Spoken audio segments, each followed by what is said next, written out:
A partir de agora, você pergunta e a gente responde. Ligue e participe. No ar, respondendo aos ouvintes. Apresentação, Marcos Demário.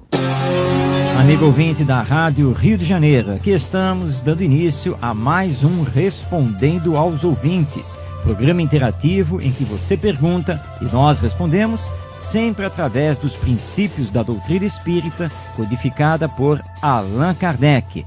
Como é um programa interativo, você pode tirar as suas dúvidas sobre o espiritismo, sobre os seus princípios, sobre a aplicação da doutrina espírita aos temas da vida, e o contrário, né? Os temas da vida à luz da doutrina espírita, dúvidas sobre as atividades do centro espírita, enfim, nós estamos aqui para responder. Eu, Marcos Demário, Djalma Santos e Maria de Fátima Miranda.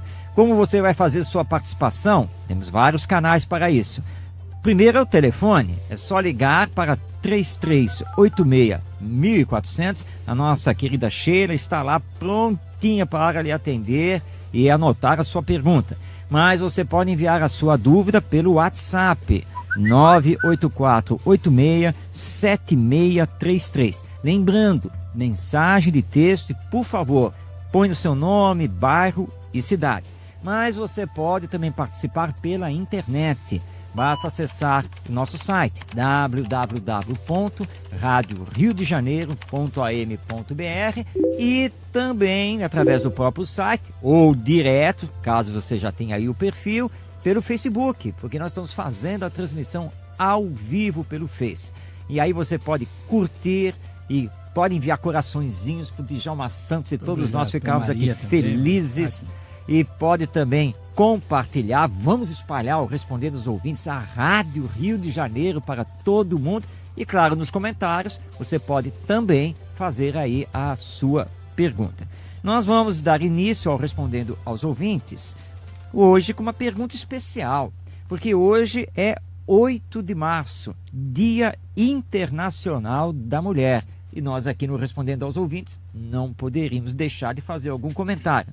Mas antes da pergunta que eu vou passar para o Djalma Santos, lembrando que Allan Kardec, o codificador da doutrina espírita, tratou da mulher em O Livro dos Espíritos. Está lá no item Igualdade dos Direitos do Homem e da Mulher, capítulo 9 da terceira parte, quando ele trata da lei de igualdade. Vou destacar a primeira pergunta, que é a 817.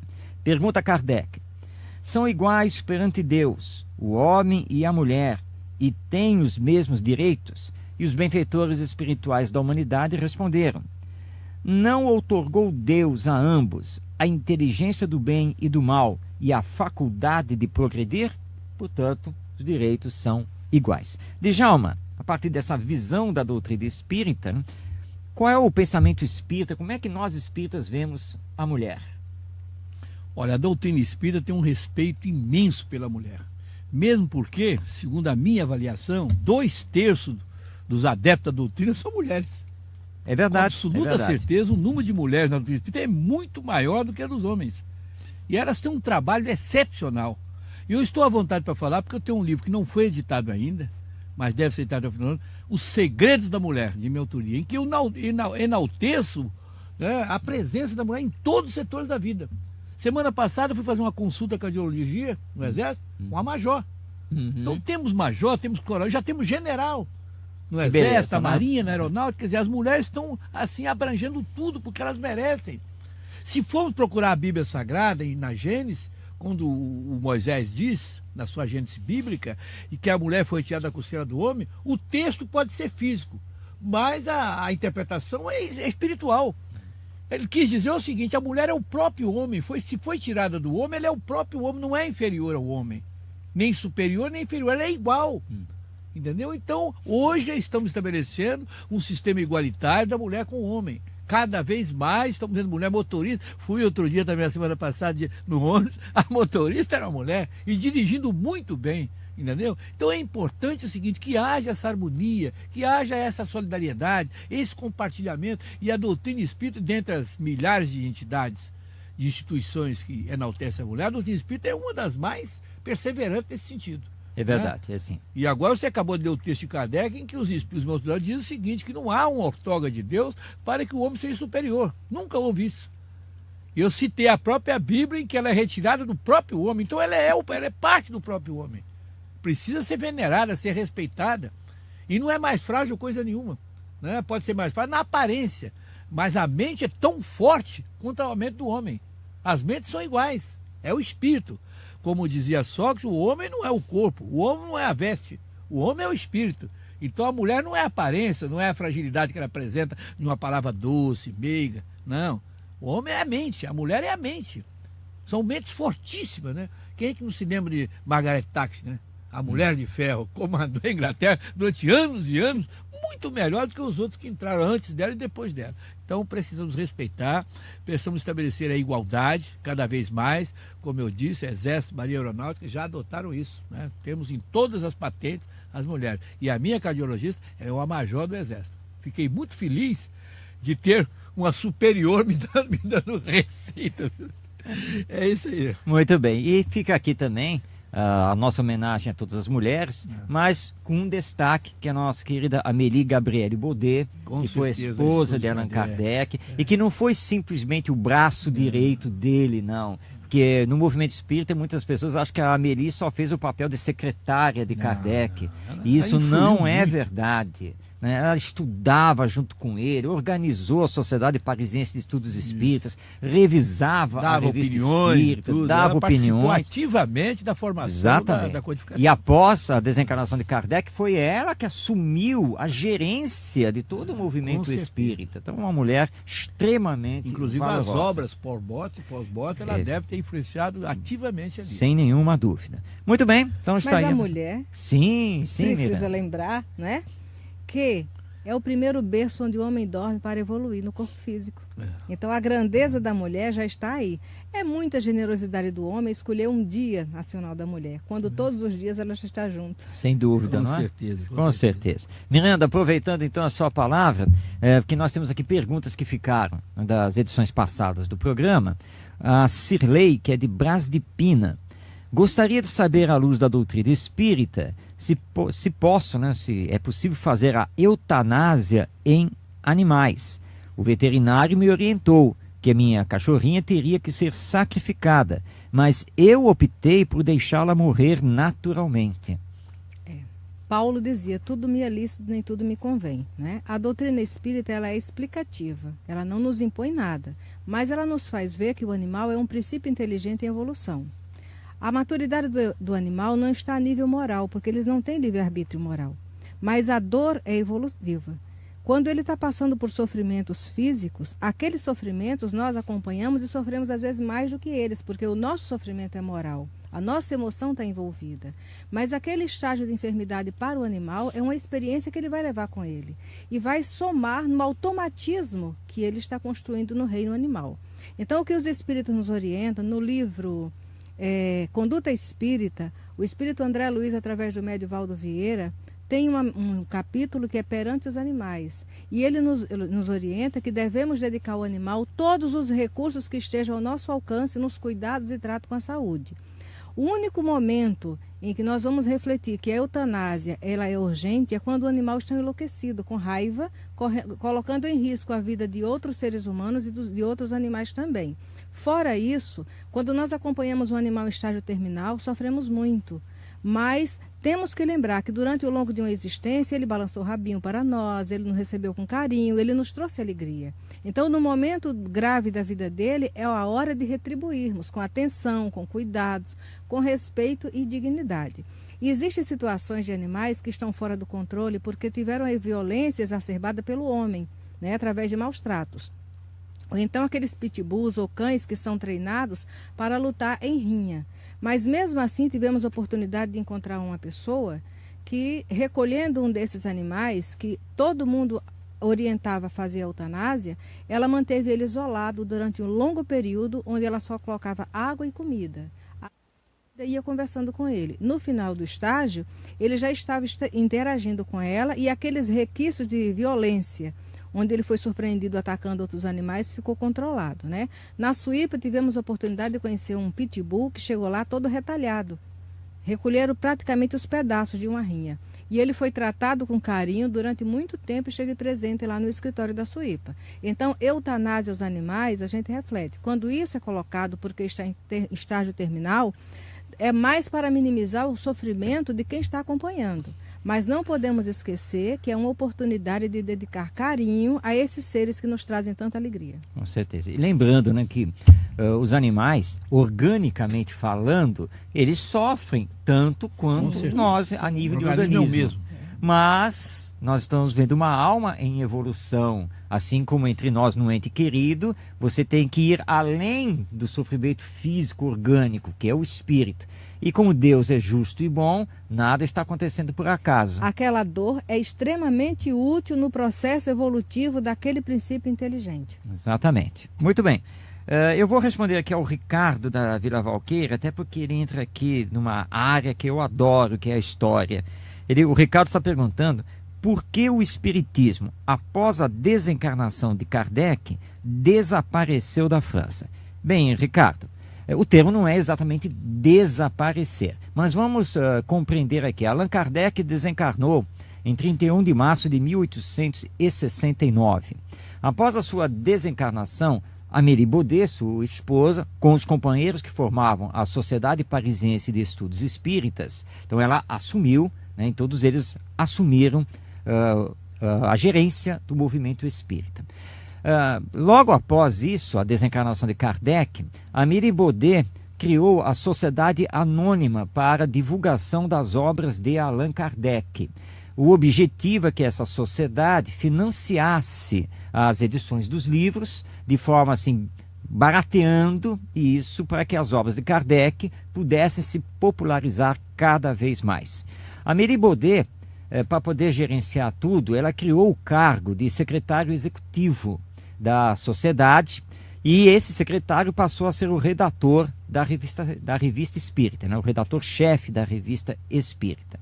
Num primeiro momento as coisas correram bem, mas na sequência nós tivemos o companheiro, o Pierre Gaëtan Lemaire, e o Lemaire, ele se desviou um tanto quanto, porque ele se deixou levar por uma faceta meio ocultista, tanto que ele conheceu na época a Blavatsky, que era esotérica, e ele levou a revista Espírita a isso. Houve um rompimento entre diversos companheiros da sociedade, e a Sociedade Parisiense de Estudos Espíritas acabou, ela deixou de existir. A Amélie Baudet ficou um tanto quanto reclusa na Vila Segor, onde ela morava, e dali ela foi gerenciando, mas um tanto quanto afastada. Lembrando que ela já era uma senhora de mais idade, quando houve o famoso processo dos espíritas. O Lemaire confiou lá num fotógrafo que dizia que fotografava os espíritos, só que isso virou um escândalo, porque na verdade ele fraudava as fotografias. E esse escândalo fez com que o movimento espírita balançasse. Efetivamente, não foi nada fácil o processo. O Lemaire foi preso, inclusive foi condenado e preso. Então houve toda uma situação que atrapalhou o movimento espírita, fora as convulsões políticas da França na época. A partir de 1870, a França entrou em colisão entre a monarquia e a república. Nós vamos ter a ascensão do Luiz Bonaparte, que era sobrinho do Napoleão Bonaparte, então a república caiu. Depois a república se levanta, mas Paris virou uma praça de guerra. Até que finalmente, depois de passar tudo isso e a república está consolidada, o que vai acontecer? O Jean Meyer vai assumir a frente do movimento espírita, Amélie Baudet então desencarna, ele cria a Casa dos Espíritas. Mas logo na sequência, em 1914, nós temos a Primeira Guerra Mundial, onde as maiores batalhas aconteceram em território francês. E a França entra numa crise terrível, e é claro que o movimento espírita também balançou. Depois o Jean Meyer, ele com um olhar de futuro, ele percebeu que a situação, tanto francesa quanto europeia, não era boa, mesmo no pós-guerra. Ele faz uma espécie de acordo com o Canuto Abreu, grande companheiro espírita de São Paulo, que na época se correspondia ali com o Jean Meyer e o Leon Denis, e o Canuto conseguiu trazer para o Brasil, ele resgatou muita documentação da época de Allan Kardec, lá da Sociedade Parisiense de Estudos Espíritas. Essa documentação está lá no Museu Espírita de São Paulo, em São Paulo, capital. O museu, neste momento, ele está fechado, que está passando por reforma, mas logo, logo ele vai ser aberto ao público. E veio a Segunda Guerra Mundial. Com a Segunda Guerra Mundial, a proibição das reuniões públicas, dos grupos, tudo, o movimento espírita lá na França realmente sentiu um baque muito grande, diminuiu muito mesmo. Passada a Segunda Guerra Mundial, a França, como boa parte dos países europeus, se tornou basicamente materialista, porque depois de tanto sofrimento, tanta guerra, tanta situação... O intervalo das guerras foi pequeno. Foi pequeno, 20 anos, entre a Primeira e a Segunda Guerra Mundial, com muita destruição. A Segunda Guerra Mundial abrangeu, assim, quer dizer, pegou de surpresa a França. Sim. Invadiu, Paris foi invadida. Foi, exatamente. Terrível para os franceses, terrível. Mas o tempo vai fechando as cicatrizes, o movimento espírita francês começou a se reerguer. Hoje, a sociedade francesa, ela faz parte do Conselho Espírita Internacional, diversos grupos espíritas foram recriados, foram fundados, então o movimento espírita francês ressurgiu das cinzas. Então é todo um contexto histórico que nós precisamos entender, né? E como Deus é sábio, as leis divinas vão funcionando, o Espiritismo não se perdeu com essa transposição da doutrina para o Brasil. E agora voltando para o solo europeu. Mas temos que reconhecer que o Brasil foi a nação que teve o solo mais fértil para o Espiritismo. Né? Sem nenhuma dúvida. Todas as nações, o Brasil foi a que teve o solo mais fértil para a continuidade da obra de Allan Kardec. É verdade. Não podemos esquecer que na obra Brasil, Coração do Mundo, Pátria do Evangelho, através da mediunidade de Chico Xavier, Humberto de Campos ele vai narrar uma conversa de Jesus com Eliu, não é? Fazendo o planejamento onde que o Brasil seria justamente aquela pátria onde o evangelho dele ia florescer. Mas existe uma outra obra do Humberto de Campos, que eu confundo, eu não sei se é Cartas e Crônicas, eu tenho certeza que não é Novas Mensagens, onde ele diz que João Evangelista foi o espírito responsável para transladar o espiritismo da França para o Brasil. Porque, na realidade, a mensagem cristã surgiu lá na Judéia. Não é? E é um movimento natural para que ela se espalhe pelo mundo inteiro. Sabemos que tudo faz parte de um planejamento de Jesus, que sabia o perfil dos espíritos reencarnados na França, sabia de todo o trabalho que foi feito para que fosse preservado o ambiente francês para que a doutrina espírita chegasse através da França, depois naquela época sequente ao iluminismo, não é? Mas aqui no Brasil, o perfil do brasileiro é de um povo solidário. Não quer dizer que sejamos espíritos bonzinhos, não. Sim. Somos espíritos cansados de belicosidade em muitas situações, mas trazemos em nós um veio de fraternidade e solidariedade. É por isso que ele também fazia parte do planejamento de receber a doutrina espírita. Muito bem. Você está aí participando, ouvindo o programa Respondendo aos Ouvintes pela Rádio Rio de Janeiro em 1400 AM ou através da internet. É só acessar www.radioriodejaneiro.am.br e nos acompanhar não apenas pelo site, mas pelo Facebook, já que nós estamos fazendo a transmissão aqui ao vivo, em tempo real. Neste exato momento tem 43 pessoas aqui nos acompanhando ao vivo. Já temos aqui muitas curtidas, compartilhamentos e também aqui nós temos aqui já os comentários. E então aqui a Heloísa Helena dizendo que os esclarecimentos estão muito bons. A Pati está dizendo aqui que nós somos um trio maravilhoso. Menos, Pati, nós estamos fazendo a nossa parte. Para Jesus, aqui. Que ele garante. Vamos passar para Jesus. A nossa querida Maíra, a esposa do nosso Gerson Monteiro, dizendo aqui muito esclarecedor, estão acompanhando e gostando muito. Então, um abraço a todos. A nossa Maíra. Um abração para ela. Né? Claro, com certeza. Então, continue aí curtindo e pode enviar a sua dúvida. A sua pergunta, que nós estamos aqui para recepcionar e responder. Djalma, a Priscila de São João de Meriti gostaria de saber se Kardec pode ser considerado determinista. Ou seja, nós temos que voltar para pagar. O espiritismo é uma ciência não positivista? Olha, minha querida amiga, Kardec foi determinista no sentido de resolver as questões que ele queria resolver, os ideais que ele tinha na mente foram realmente colocados assim em prática com muita eficiência. Mas ele conhecia a lei do karma e não concordou com ela na sua totalidade. Sabia que havia um fundo de verdade. Realmente as pessoas voltam, né? Ou pelo menos existe uma parte, um setor da vida da pessoa que ela tem que resgatar, tem que fazer essa reparação. Nós aproveitar para lembrar o nosso Gerson Mudré, Aqui se faz, aqui se repara, um livro muito interessante, né? Que eu inclusive tenho levado, já que a nossa editora é a mesma, tenho levado nas minhas passagem pelas casas espíritas, tem vendido muito. Aqui se faz, aqui se repara.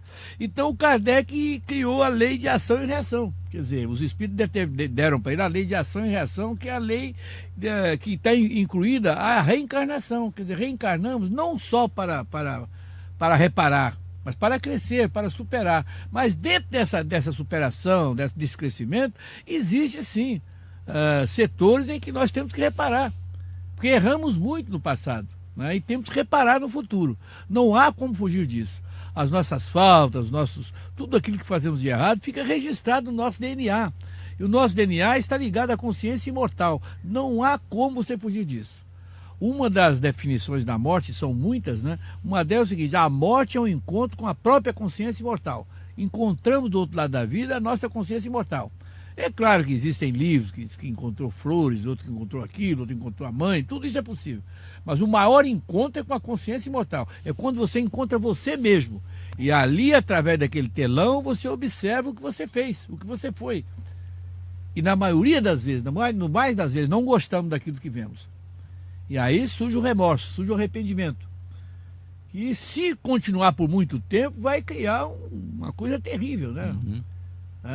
É terrível, a pessoa sim. não vai aguentar, não vai suportar. Então a maioria das pessoas, a maior parte dos espíritos, procura logo entrar em contato com as autoridades que trabalham nesse setor para que haja uma nova reencarnação e uma reparação.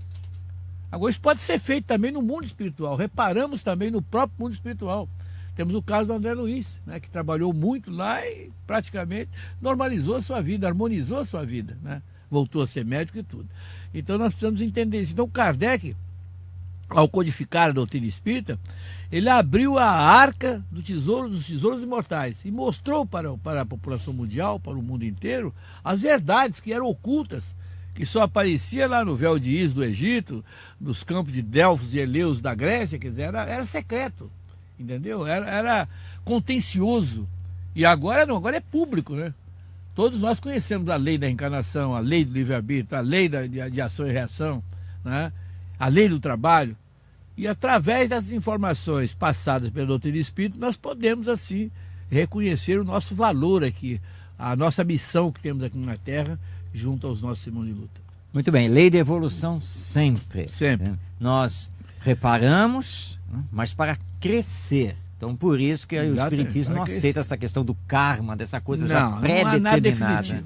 Exatamente. Muito bem, você está acompanhando Respondendo aos Ouvintes. Nós estamos aqui pertinho do intervalo. Enquanto isso, ligue, participe, envie aí a sua dúvida, faça a sua pergunta. Ligue para 3386-1400 ou mensagem de texto pelo WhatsApp 984-86-7633. Não esquecendo de colocar seu nome, bairro e cidade. E pela internet, você pode também enviar um e-mail, mas pode também fazer o comentário, enviar sua pergunta aí através do Facebook. E claro, curtir, compartilhar, né? Chamar os familiares, os amigos.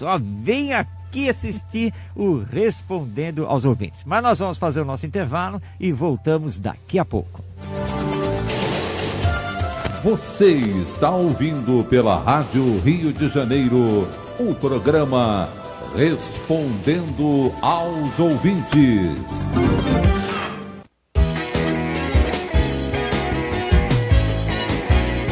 Rádio Rio de Janeiro, o som do amor e da fraternidade, iluminando os caminhos da felicidade. Estamos no ar, trazendo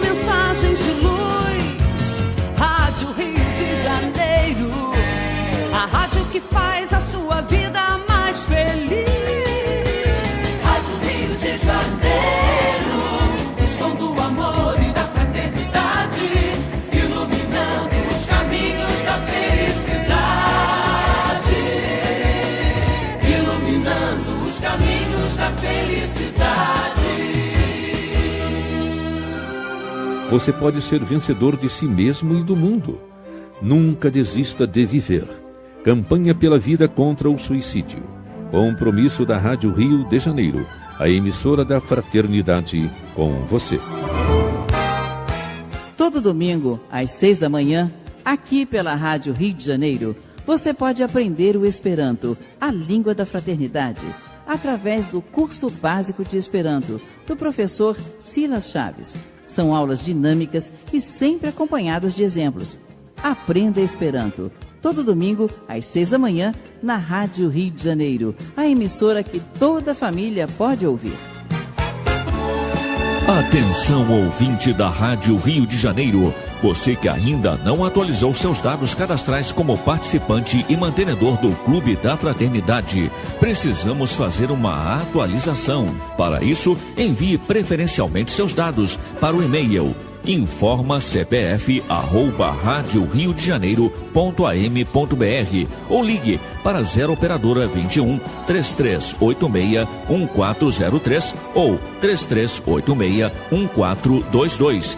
Informando nome conforme cadastrado em seu boleto de contribuição, o número do CPF, telefone, endereço completo com CEP e a data de nascimento e e-mail. A Rádio Rio de Janeiro agradece sua colaboração. Novo ensino médio. Quem conhece, aprova. Eu quero fazer jornalismo. Eu quero ser professora, é o que eu amo. Eu quero um curso técnico para já poder trabalhar. Agora, com o novo ensino médio, você tem mais liberdade para escolher o seu futuro, de acordo com a sua vocação. Quem conhece o novo ensino médio, aprova. Já é assim com 72% dos brasileiros, segundo pesquisa do Ibope. Acesse mec.gov.br e saiba mais. Ministério da Educação, Governo Federal, Ordem e Progresso. Já está nas bancas o jornal Correio Espírita. Leia na edição de março. A ciência começa a descobrir o espírito. Conheça o poder da não violência. A morte não existe. Saiba como se dá o desprendimento do corpo na desencarnação. E veja a construção dos valores da família. Esta e outras notícias você encontra no jornal Correio Espírita. Assine já pelo telefone 27212505 de segunda a sexta ou pelo site www.correioespírita.org.br. ZYJ 462, Rádio Rio de Janeiro, 1400 AM. 13h28. Você está ouvindo pela Rádio Rio de Janeiro o programa Respondendo aos Ouvintes. Apresentação: Marcos Demário. Bem, amigo ouvinte, estamos de volta com o Respondendo aos Ouvintes. Hoje no estúdio da Rádio Rio de Janeiro, eu, Marcos Demário, Djalma Santos e Maria de Fátima Miranda, neste programa interativo, onde você pergunta e nós respondemos sempre através dos princípios da doutrina espírita. Tire sua dúvida aqui conosco. Envie sua pergunta pelo telefone 3386-1400 ou então mensagem de texto pelo WhatsApp. Anote 984867633 e não esqueça de se identificar. Ponha seu nome, bairro e cidade. Mas também através da internet em www.radioriodejaneiro.am.br, onde você acessa a nossa transmissão através do Facebook. O Respondendo os Ouvintes é transmitido através do Facebook ao vivo. E hoje nós estamos aqui com o nosso Caio aí fazendo a filmagem e querendo ultrapassar as 100 pessoas nos assistindo ao vivo, né? Nós estamos aqui na luta. Então compartilhe, curta e, claro, nos comentários você pode fazer também aí a sua pergunta. Muito bem, eu vou responder aqui ao José Rafael de Duque de Caxias e também a Elizabeth de Inhaúma. ambos aqui pelo WhatsApp, porque ambos estão fazendo perguntas sobre como localizar um centro espírita. O caminho é o CERJ, o Conselho Espírita do Estado do Rio de Janeiro. O CERJ tem o cadastro de todas as instituições espíritas adesas ao movimento espírita. Então você pode ver esse cadastro diretamente no site deles. E é muito fácil, é www.cerj.org.br, cerj.org.br. Mas pode também conferir esse cadastro pelo telefone. É só ligar para 2224 1244. Vou repetir, é o telefone do CERJ, 2224 1244. Então você quer saber sobre determinado centro espírita, quais são as suas reuniões públicas, atendimento? Liga para o CERJ ou acessa o site do Conselho Espírita do Estado do Rio de Janeiro. Porque nós aqui na Rádio Rio de Janeiro, nós não damos endereço dos centros espíritas. Que quem coordena o movimento no Estado é o CERJ. É só fazer então contato com eles, tá bom? Tanto aí a nossa Elizabeth, quanto o José Rafael de Duque de Caxias. E você, né? Que está aí procurando algum centro espírita. Bom, vou passar agora para Miranda, para iniciar aqui nosso segundo bloco do Respondendo aos Ouvintes. A Carla, da Ilha do Governador, está fazendo a seguinte indagação. O que eu poderia contra-argumentar para uma pessoa que questiona o fato de eu participar do preparo e distribuição do sopão uma vez por mês? Já que essa pessoa argumenta que o que adianta fazer esse sopão se as pessoas depois vão ficar 29 dias passando fome? Pois é, acontece que os outros 29 dias tem outras pessoas igualmente interessadas que participam dessas tarefas, né? Esse trabalho de atendimento ao irmão em sofrimento nas ruas, ele é muito interessante e muito importante, porque nós nos colocamos no lugar deles um pouco, né? É um trabalho que algumas instituições elaboram. Existem instituições que chegam a formar uma equipe para confecção da sopa e uma outra para doar. Porque esse trabalho em contato com o companheiro em situação de risco na rua também requer muito cuidado, muita atenção, entendeu? Dá comida para ele, dá o alimento a ele, mas dá o tratamento digno, né? Nós tivemos oportunidade de lidar com esse tipo de atividade, onde experienciamos situações que é um trabalho que deve ser feito a nível de fraternidade, mas não devemos misturar determinadas coisas, como por exemplo, fazer certos tipos de reuniões junto com ele, né?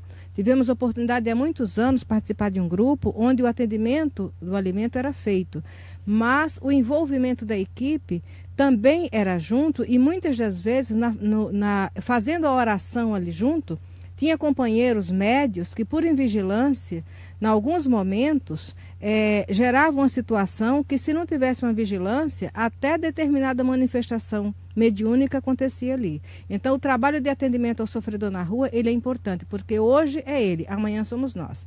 Há muito tempo atrás, vindo de um trabalho, era um dia de feriado, a condução estava muito escassa e deu 11 horas, deu 11h30, meia-noite e estávamos ali na rua. E naquele momento eu pensei, meu Deus, como é bom ter um lar para retornar, uma família que nos aguarda, independente das dificuldades que essa família nos apresente e que apresentemos a ela, e a dignidade de um alimento. Nós não fazemos ideia o que é você acordar na rua sem perspectiva de conforto, de alimento, de carinho, de atendimento, não é? Então, esse companheiro que fala assim, lembra para ele que uma vez no mês é a sua contribuição, mas tem muitos outros complementando o mês. E a bandeira da doutrina é fora da caridade, não há salvação, né? Então, a caridade é um ato de amor ao próximo. Então, vamos fazer aquilo que está ao nosso alcance. É isso que Deus espera de nós, né? Estou vendo aqui a participação da Tânia, da Ilha do Governador, aqui pelo WhatsApp. E ela está se referindo aqui ao livro Viagem Espírita em 1862.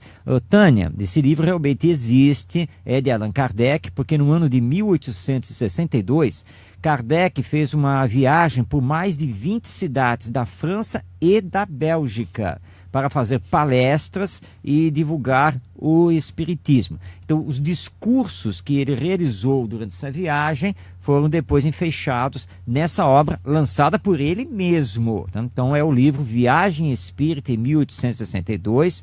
Você tem esse livro publicado pela Casa Editora O Clarim, lá de Matão, pela Federação Espírita Brasileira também. E você encontra, viu, Tânia, nos melhores distribuidores e livrarias e livrarias espíritas. Então o livro está aí à disposição. Aqui no Rio, nós indicamos você procurar a livraria do CERJ, lá na Rua dos Inválidos 182. Mas claro que você pode ligar para lá, né? 2224-1244. Djalma, a Cláudia Pedrosa, pelo Facebook, está perguntando aqui, se podemos fazer um planejamento reencarnatório, tem também o livre-arbítrio. Por que existe, então, a chamada reencarnação compulsória? Então, a nossa Cláudia. Olha, minha querida Cláudia, a reencarnação compulsória são para espíritos rebeldes, renitentes, que ficam anos e anos na espiritualidade, continuando a cometer as mesmas faltas que cometiam aqui agora. Chega uma hora que a própria espiritualidade tem que tomar uma providência.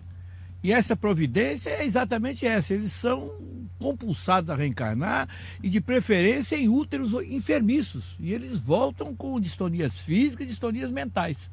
Né? São os nossos companheiros que andam por aí, sem a visão, sem a fala, paraplégico, tetraplégico, ansenianos, autistas, mongoloides. Né? Então, é uma espécie de reparação. Né? Não é só a compulsoriedade, não. Existe também a reparação embutida aí. Agora, nós podemos planejar, sim, até aqui em vida. Eu, por exemplo, já planejo alguma coisa, né? Pretendo voltar em outras vidas, já não vou comentar o que é, mas eu tenho os meus ideais. A Maria deve ter os dela, o Demar aqui deve ter os dele. Todos nós temos ideais para o futuro. Temos que planejar, não é só a morte, não, planejar também o futuro. E do outro lado da vida, nós não só podemos planejar isso, como podemos sermos orientados por equipes do chamado Ministério da Reencarnação. Lá tem sessões onde espíritos trabalham nesse sentido de orientar as pessoas, os espíritos, a respeito das novas reencarnações. Né? E aí nós fazemos uma análise de onde erramos, toda a parte da nossa história, do nosso passado, do nosso contencioso, e vemos aonde fomos fracos, né? Aonde erramos, para que nós possamos assim, criar uma estrutura firme, planejar uma estrutura firme, para que não possamos novamente incidir nos mesmos erros. Então tudo isso é planejado. Agora, a compulsoriedade é para espíritos assim extremamente rebeldes, renitentes, que não aceitam nenhum tipo de injunção e que estão sofrendo muito. Também não é só por isso, não. É porque eles próprios estão pedindo alguma providência. Eles estão solicitando uma providência divina. Da mesma forma que até o verme solicita uma providência divina, o peixe, o batraque, todos os animais solicitam alguma coisa. Então é necessário que a providência divina dê a eles essa chance. Agora é uma chance reencarnatória que vai trazer provas e expiações. Muitas vezes certeza, provas difíceis e muitas vezes expiações difíceis. Mas é a única maneira de ressarcir os débitos com a retaguarda. É importante lembrar que a reencarnação compulsória não é desrespeito ao livre-arbítrio. Já é uma consequência natural do mau uso desse livre-arbítrio. E até do pedido deles. Eles pedem, eles não pedem, não podem até não dizer a palavra reencarnar, porque não conhecem. Sim. Mas dizem, eu quero um lenitivo, eu não aguento mais essa dor, eles não têm queimando condições. Vivo, eu estou no inferno. Já como presidente de mesa de obsessão de visão, muitos espíritos declaram isso, estou no verdadeiro inferno, tem que dar um jeito para mim, entendeu? E aí a lei divina vai conduzir à reencarnação. Para sanar, a única maneira de sanar aquilo ali é ter um novo corpo. E muitos espíritos que reencarnam compulsoriamente nem sabem que estão desencarnados, então eles não têm lucidez para planejar nada. Exatamente, muito bem.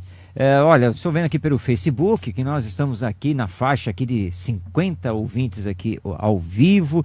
Já ultrapassamos aqui 380 visualizações, mais de 70 curtidas, mais de 40 compartilhamentos. E eu quero agradecer a todos os ouvintes, tanto pelo Facebook quanto pelo WhatsApp, porque estão aqui mandando aqui os parabéns pelo Dia Internacional da Mulher, corações, então tem muitos ouvintes aqui aproveitando hoje aqui o nosso programa. Tem uma mulher conosco aqui, a nossa Miranda que está aqui conosco, tá? Então, um agradecimento a todos vocês aí pelo Dia Internacional da Mulher.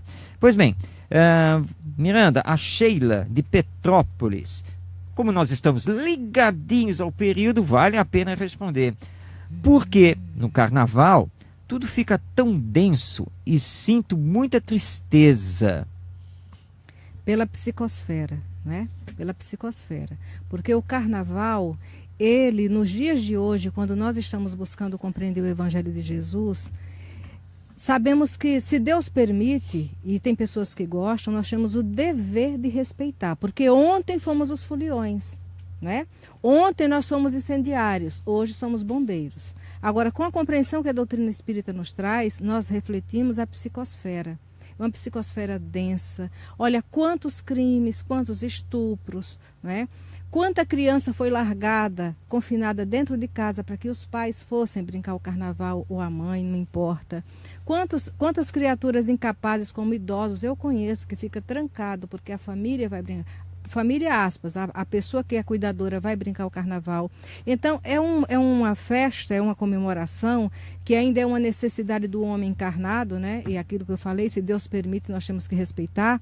Mas onde as paixões e as sensações carnais ficam mais exacerbadas, né? Os pensamentos são mais libidinosos, sim. Infelizmente. E nós vamos ver que, numa contrapartida, o número de criaturas que estão passando fome, frio, desrespeito, desatenção no planeta Terra. Toda essa energia que é utilizada no carnaval, tenho certeza.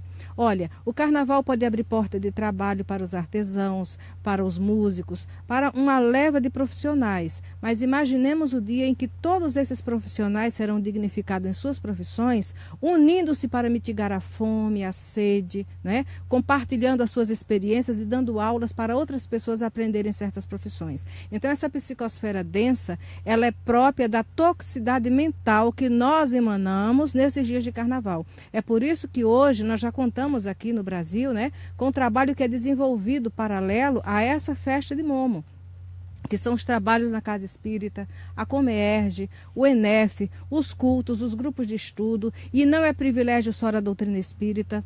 Todas as religiões nesse período de carnaval, para quem deseja, tem um espaço de retiro, de estudo, justamente para contrabalancear. No livro Loucura nas Fronteiras da Loucura, do Filomeno Miranda, através de Divaldo Pereira Franco, nós vamos ver os espíritos descrevendo como é que fica aquela região do Sambódromo, né?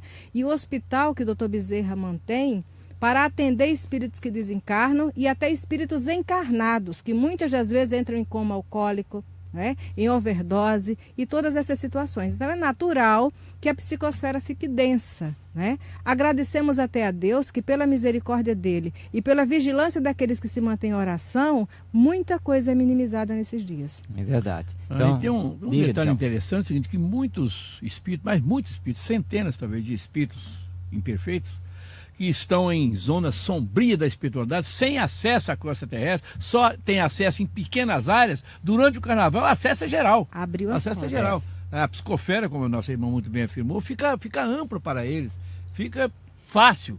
Eles são atraídos pelos pensamentos durante o carnaval. Pessoas, famílias normais durante o ano todo, durante o carnaval, muda totalmente o pensamento, principalmente no campo sensual. No campo sensual, a mudança é radical durante o carnaval, radical. E tem pessoas que dizem assim, aqueles que ficam o ano inteiro, que não brincam carnaval, mas o ano inteiro deseja mal o próximo, também está comprometido. Com certeza. Né? Também está comprometido. Agora, nós temos que saber que quando nós pensamos e escolhemos, nós determinamos as nossas companhias mentais. E na hora em que eu me permito certas licenciosidades, porque 4 dias eu sou do mundo, quantos vêm sintonizar comigo? Só que ligar-se a mim é muito fácil. Agora, eu me desligar deles depois fica complicado. Pensar é atrair. É verdade. Tá? Então, nesses períodos, vamos pensar no bem, não, sempre, fazer uma boa leitura, tá aí a literatura espírita, ouvir a Rádio Rio de Janeiro, enfim, há muita coisa boa para ser construída, para nós equilibrarmos essa psicosfera, né, para que os bons espíritos possam também Eu só agir. Tomei conhecimento da campeã 2 dias depois, eu não participei de nada, não ouvi nada. Exato. E emitir vibrações de respeito para quem está na folia, porque ontem fomos nós. Exatamente. Bem, você está acompanhando o programa Respondendo aos Ouvintes pela Rádio Rio de Janeiro em 1400 AM, também pela internet em radioriodejaneiro.am.br e pelo Facebook, que nós estamos aqui com a transmissão ao vivo. Nós estamos mantendo aqui a média, mais ou menos de 50 pessoas aqui nos assistindo ao vivo e já estamos aqui com bastantes compartilhamentos, curtidas e os nossos ouvintes aqui, na sua maioria aqui, estão agradecendo aqui pelo programa, pelos esclarecimentos e parabenizando a mulher, aqui na pessoa da nossa Maria de Fátima Miranda. Obrigada. Afinal de contas, hoje, 8 de março, é o Dia Internacional da Mulher. Mas Djalma Santos, a Elisângela do Realengo gostaria de saber se após a desencarnação de uma pessoa com síndrome de Down ou de outras deficiências, se essa pessoa, então, após a desencarnação, se ela recupera instantaneamente a sua lucidez. A nossa Elisângela. Minha querida Elisângela, eu estudei muito esse assunto, mas muito mesmo esse assunto, mesmo porque eu tive durante muito tempo comigo, ele está desencarnado, um não vidente, né? Que me perguntavam sempre isso, vou recuperar minha visão, vou recuperar minha visão. Então eu procurei me aprofundar e encontrei no livro de Emmanuel, parece que não sei se foi A Caminho da Luz, em que ele fala sobre isso. Diz o seguinte, que ninguém consegue recuperar de imediato nenhum tipo de enfermidade, principalmente se ela for longa, entendeu? Então há necessidade de um estágio, né? Existem instituições próprias para isso, hospitais, enfermarias próprias para receber companheiros e companheiras portadores de deficiências físicas, de deficiências mentais, e ali eles são tratados amorosamente, muitas vezes internados, passando por sonoterapia e uma série de processos de trabalho de cura, para depois de muito tempo, ou de algum tempo, então recuperar as condições normais de vida. Porque precisa reestruturar o perispírito. Essas mazelas que nós sofremos aqui na vida física, elas ficam estratificadas no perispírito, que é o novo instrumento do espírito imortal nas novas dimensões do espaço. Então, enquanto não for reestruturado o perispírito, o espírito vai sofrer as consequências. Porque está ali, as matrizes estão ali no perispírito. Então há necessidade de uma reestruturação perispiritual em instituições destinadas especialmente para isso. Então, minha querida amiga, não, mal de Alzheimer, não, nenhum desses males, são doenças espirituais, assim, de longa cura, de longo processo de cura e de longo processo de reparação. Então fica muito difícil. Agora, que tem cura, tem. Que o cego volta a enxergar, volta. Que o paralítico volta a andar, volta. Isso nós podemos afirmar. Agora, não temos, assim, a determinação de um tempo adequado. Não existe, né? Não há. Porque cada caso é um caso. Cada caso é um caso, com certeza. Isso aí depende do merecimento, do esforço de cada um. Verdade. De como por isso que eu falo, a pessoa conhece tudo aqui. Nós temos um grande conhecimento sobre quase tudo, mas não conhecemos nada do coração humano. Partindo pelo outro lado da vida com a caixa preta, cada um com a sua caixinha preta, para abrir do outro lado da vida. É verdade. Miranda, a Silvana, do Recreio dos Bandeirantes, está fazendo uma pergunta bem interessante, né? Como entender realmente o que somos após a desencarnação, na espiritualidade, se passamos por várias encarnações? O espírito é imortal, é único. Então, quando estamos no mundo espiritual, é sempre a última encarnação que prevalece? Como é que nós entendemos esse nosso retorno ao mundo espiritual? A doutrina espírita nos esclarece que cada experiência no mundo físico ela vai ser somada, não é? Então, esse momento pós o desencarne vai variar muito da condição do espírito que saiu da sua lição. Nós sabemos que existem espíritos que desencarnam e não acessam nada do que fizeram nas encarnações anteriores porque não teriam proveito imediato para eles.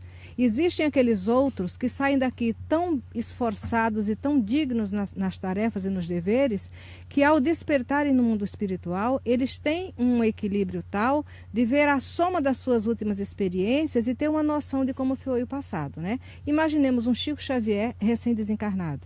Ele já tinha maturidade tamanha, né, para ver a soma da sua experiência enquanto Chico Xavier aqui, acrescida a algo mais que ele já trazia lá atrás. Então, o que nós temos que saber é que o planeta Terra é uma escola.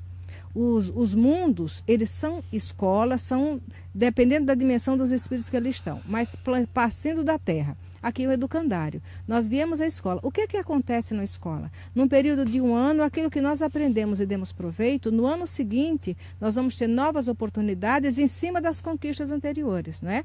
Quanto mais aplicado, quanto mais dedicado o aluno, ele leva consigo uma noção exata da matéria que foi estudada na encarnação anterior. Mas se é um aluno relapso, um aluno faltoso, ele não está levando nada do que poderia ter aproveitado de melhor. Vai enfrentar a repetência de um ano, não é? Onde as provas e situações serão mais graves. Então, essa jornada ela é construtiva, a evolução é sequenciada, o espírito não retrograda. Aquilo que aprendemos aqui, vamos levar conosco e vai ser somado. Agora, aquilo que nós mais gostamos, aquele que foi um músico na outra encarnação e que nesta encarnação não veio para trabalhar na área da música, mas a música está na alma dele. Ao desencarnar, dependendo do equilíbrio dele, a música vai voltar com toda a sua grandeza na sensibilidade que ele já carrega. É bom lembrar que quando nós reencarnamos e assumimos então uma nova personalidade, num novo corpo, numa nova situação sociocultural, é natural que quando haja desencarnação, quando nos olharmos no mundo espiritual, nós vamos nos ver tais quais somos aqui nesta última encarnação. Que é isso que vai prevalecer, porque isso é que está na nossa mente e molda o perispírito, que é o corpo espiritual. Mas como a Miranda está colocando, mas tudo que nós aprendemos, as experiências, as conquistas das encarnações passadas, nada se perde, porque tudo está conosco do mesmo jeito. E aí, paulatinamente, diante do progresso que realizamos, tudo isso vai voltar, nós vamos poder acessar isso. E se nós tivermos aí um progresso moral e espiritual bom, considerável, vou me dar como exemplo. De repente, lá no mundo espiritual, eu posso resolver não mais me apresentar como Marcos Demário, e sim dentro de uma personalidade mais antiga, da qual eu gostei muito também, e que me sinto muito bem. Tá? Mas olha, tudo isso é passo a passo, não é de uma hora para a outra. Isso é um engano achar, né, que então quando eu desencarnar, eu vou acessar todo o meu passado. Gratuidade e automatismo não existe na doutrina espírita. Sem contar que após cada reencarnação é feita uma avaliação. Com certeza. Né? É feita uma avaliação do bom aproveitamento, do planejamento que havia sido traçado e como foi executado. É verdade. Bem, nós estamos chegando aqui ao final do nosso Respondendo aos Ouvintes. Se a sua pergunta, que você passou aqui por telefone, WhatsApp, pelo Face, não foi respondida hoje, não fique preocupado, porque nada é perdido. Vai para as próximas edições aqui do Respondendo aos Ouvintes. E eu quero aqui anunciar que quando nós terminarmos hoje, nós não teremos o programa Clube da Fraternidade ao vivo com o nosso Cristiano Moreira, porque vamos inaugurar um novo programa aqui na nossa emissora, que é o Vozes da Casa de Francisco. O nosso Eduardo, o apresentador, já está lá a postos, prontinho para entrar aqui no estúdio. E então está aí a nossa Rádio Rio de Janeiro, sempre crescendo, trazendo para os seus ouvintes muitas novidades. Aliás, se preparem, porque nós vamos fazer a estreia simultânea de 4 a 5 programas aí na próxima semana. Então é a nossa Rádio Rio de Janeiro, sempre procurando atender aí os ouvintes, a realidade do mundo atual e através, sempre, claro, da nossa querida doutrina espírita. Muito bem, então, já sabem, hein? Estamos combinados. Fique ligado no Respondendo aos Ouvintes na próxima semana, que aí é a sua pergunta. Não deu tempo hoje, ela entra amanhã. Um abraço a todos os nossos ouvintes, a todos que participaram aqui pelo WhatsApp, pelo Facebook, e depois, aliás, pelo Facebook nós vamos olhar os comentários e vamos dar aí também as respostas necessárias. Meu agradecimento aqui à participação do Djalma Santos. Eu que agradeço a oportunidade de trabalho. Eu que agradeço do fundo do meu coração a oportunidade de trabalho. Vamos trabalhar, aprender, né, cada vez mais unidos aqui pela nossa emissora da Fraternidade. Um grande abraço a todos, paz em todos os corações e até o próximo Respondendo aos Ouvintes. A Rádio Rio de Janeiro, a emissora da Fraternidade, apresentou Respondendo aos Ouvintes.